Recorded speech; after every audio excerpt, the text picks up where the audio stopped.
Hey, how's it going? I'm Josh from 91 Tech, and with WWDC 26, we got our first look at iOS 27. It's not the most exciting update on the surface, with a few new features outside of all of the Siri AI stuff, as well as some parental control additions. However, this is actually kind of very much a good thing, because really since at least iOS 18, iOS has been kind of a buggy mess. And so not only is iOS 27 putting heavy emphasis on optimization, but it's also somehow supporting every single iPhone that's already running iOS 26. This includes the iPhone 11, 11 Pro, and 11 Pro Max from late 2019, as well as from early 2020, the second generation iPhone SE. For some perspective on just how big of a deal this really is, by doing this, Apple is breaking their own record for the longest run of major software support of any smartphone ever. Assuming these phones don't get iOS 28 next year, which is highly probable, you're looking at a full 8 years of software support for the iPhone 11. That is insane. And of course, I've installed the iOS 27 beta on my iPhone 11 here, as well as my iPhone SE second generation. So let's talk about it. So, funny story, I was so sure that the iPhone 11 was going to be killed off this year that I already had a script written on the death of the iPhone 11. I already recorded it. I was so confident. And so, of course, Apple just had to blow all of us away by continuing to support somehow this 7-year-old smartphone. Sure, Apple might be screwing over a huge chunk of Apple Watch owners, with watchOS 27 dropping support for like 5 generations at once, but over on the iPhone side at least, legacy users are eating pretty good right now. We're going to get to actually using iOS 27. But first, what is going on here? Because this is kind of a big deal. And the big question you might have is why? Why is Apple giving so many years of updates? Is it out of the goodness of their hearts? Or perhaps maybe it's to slow down your phone and force you to upgrade sooner than you might otherwise? Well, while I do think it would be too generous to say Apple is simply being super charitable and very pro-consumer, especially considering the watchOS side of things right now, if anything, this update in theory should help speed up your phone, certainly not slow it down, or in the very least, hopefully make it feel a little bit more stable and consistent.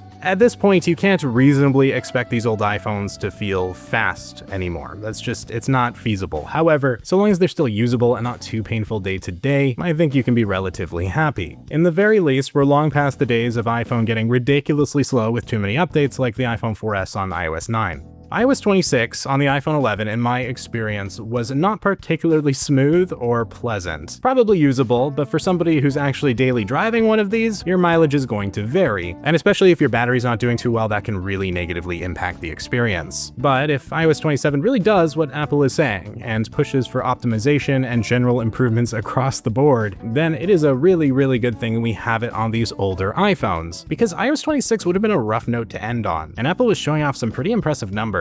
We're talking claims of up to 30% faster app launches, up to 70% faster photo library loading, and more.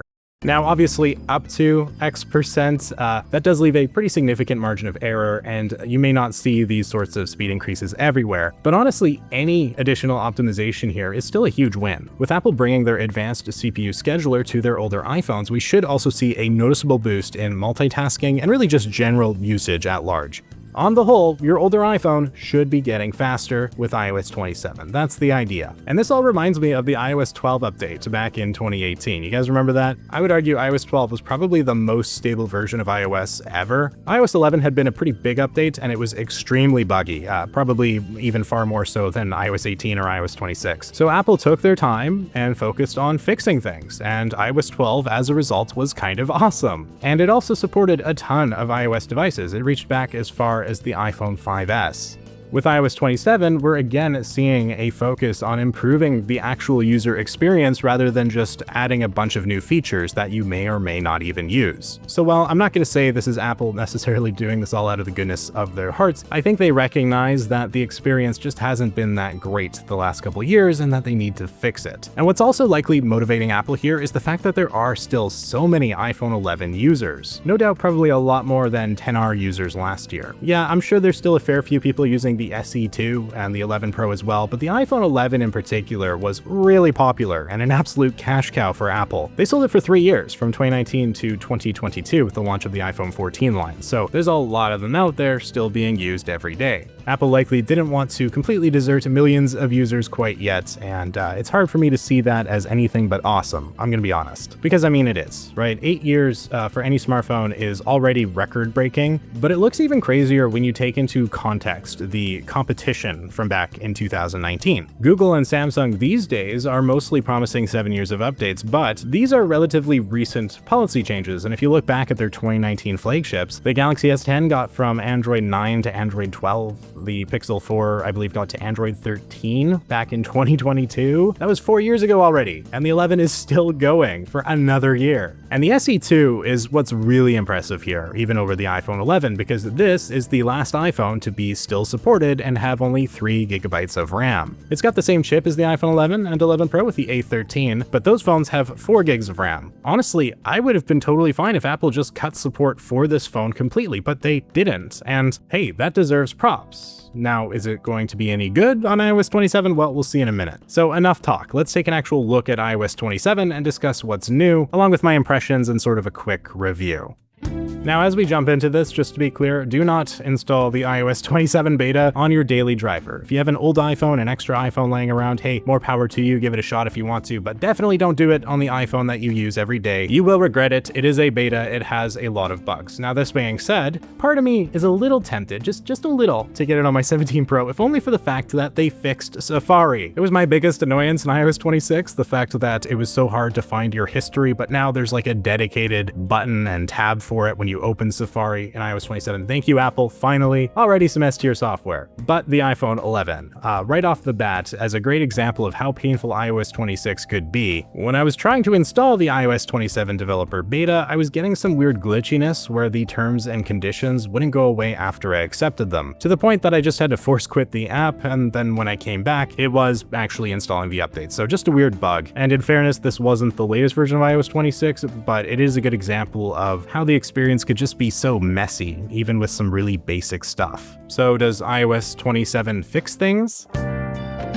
After updating, the first thing I noticed was that my phone looked sort of odd. The icons have been changed a bit, and they've got these little black outlines around every app icon. They look almost over-sharpened, if you can see that. And I think it may look a little weird to me due to the low resolution of the iPhone 11, in combination with this very specific style that I've got set up with the transparent icons. So we might as well add a new home screen setup with the iOS 27 wallpaper anyways. This was a bit stuttery, as it's always been, but I want to say it felt a little smoother messing with this than it did on iOS 26. And now here we have the home screen with the default icons, and I do think it looks better. I actually quite like these new icons too. They're not significantly different, but there's some refinement with the liquid glass layering that works really well in my opinion. The liquid glass interface on the whole, I've always been pretty indifferent towards, honestly. I didn't hate it, but I didn't really love it either. It was fine, but I appreciate that Apple's sticking with it, they're committed, and they're building on and improving it. And immediate impressions, performance was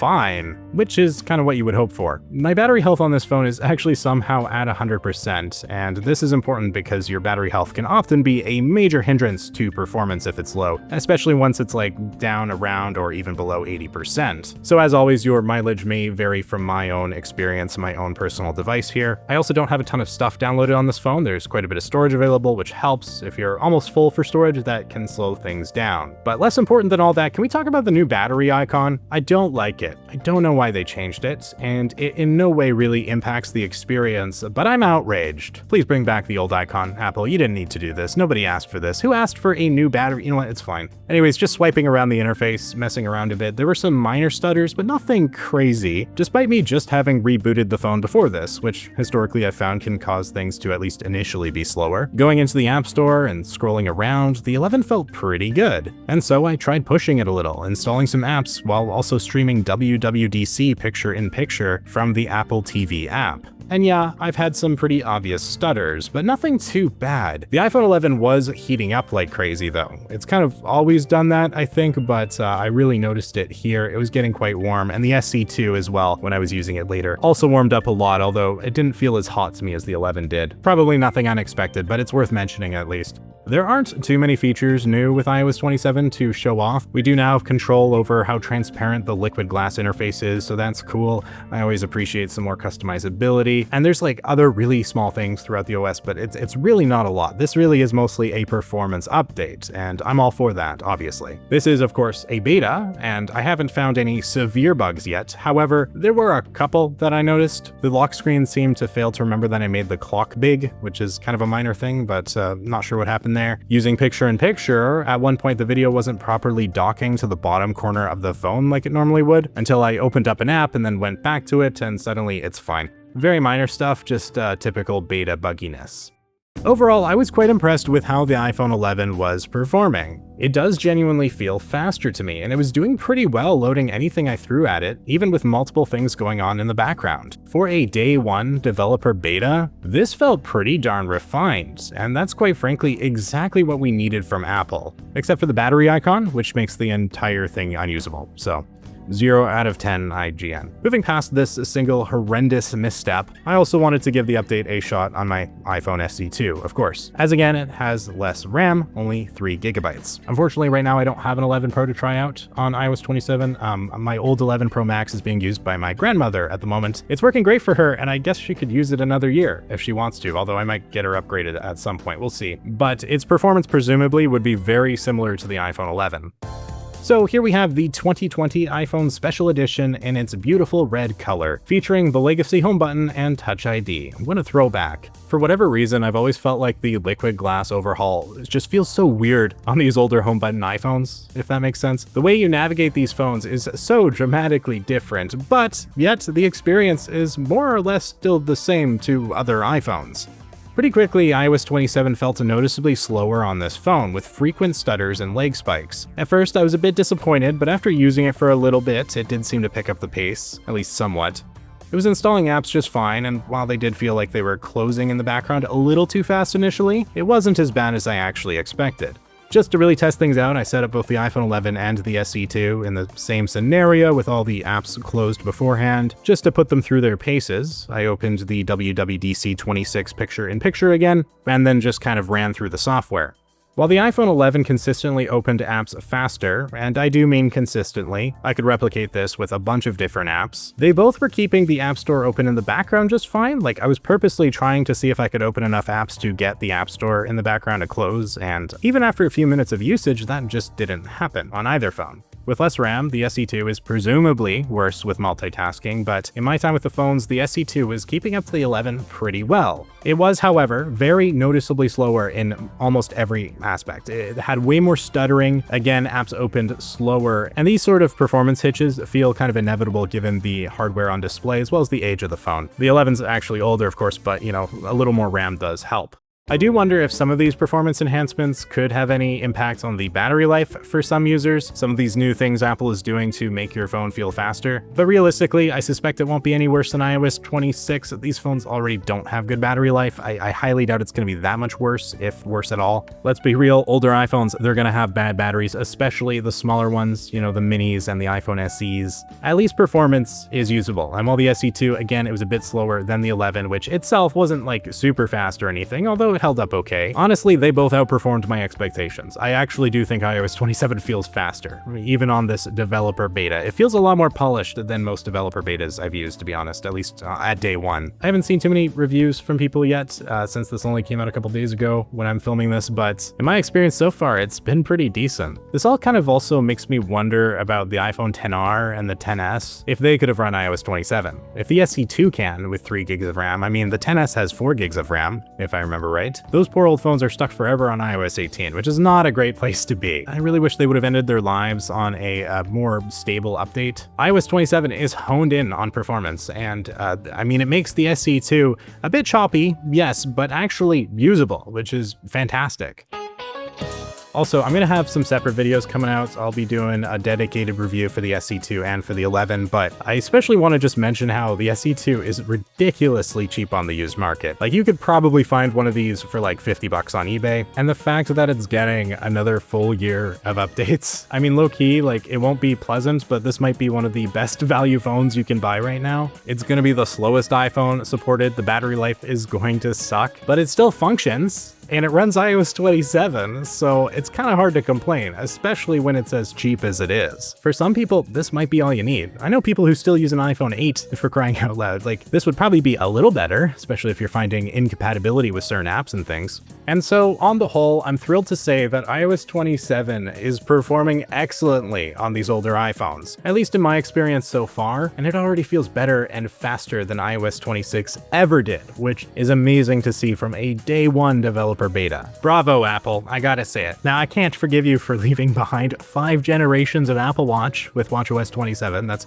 ridiculous, and I'll link a video I did on that already in the description. But when it comes to these older iPhones at least, Apple is really killing it. Well, no, they're not really killing it, they're keeping these phones alive, but you get what I mean. And so with that, I think we're right about done here. Not a whole lot to talk about in terms of new features. I just wanted to kind of gush about how great this update is. Performance focused, that's exactly what we needed. You'll love to see it. So what iPhone are you currently using? Are you excited for the iOS 27 updates? Are any of you trying out the beta yourselves? Make sure to leave your thoughts in the comments down below. What do you think? I think she approves is kind of hard to tell. If you found this video interesting, please hit that like button and consider subscribing for more tech content just like this. Stay tuned for some reviews on the SE2 and iPhone 11 coming up. Thank you so much for watching. I'm Josh from 91 Tech. This is Cola, and we will see you all next time.